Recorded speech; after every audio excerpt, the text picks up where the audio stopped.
Alors on a vu comment importer une image ou un ensemble d'images dans le panneau de montage. On a vu également comment importer un rush ou une séquence vidéo. Et il ne nous reste plus qu'à aborder la notion d'importation d'une bande son. Alors son, ça veut dire une musique, une narration, un commentaire, bref. Alors, c'est pas très compliqué, je vais plutôt utiliser cette fois-ci des boutons qui sont également une solution pour moi pour intégrer des sources audio, des sources vidéo. On peut toujours passer par le menu fichier, importer et incorporer, évidemment ça fonctionne toujours.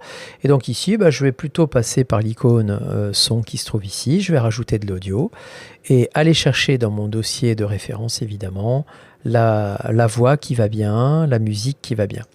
Il ne me reste plus qu'à cliquer sur ouvrir, placer et bien évidemment constater que j'ai ici une bande son de couleur verte qui apparaît directement dans ma timeline.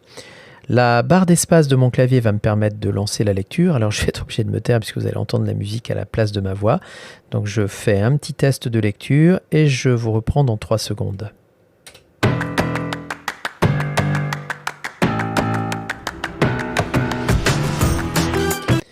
Voilà, donc vous avez compris que l'idée c'est que le son soit directement audible dans la timeline.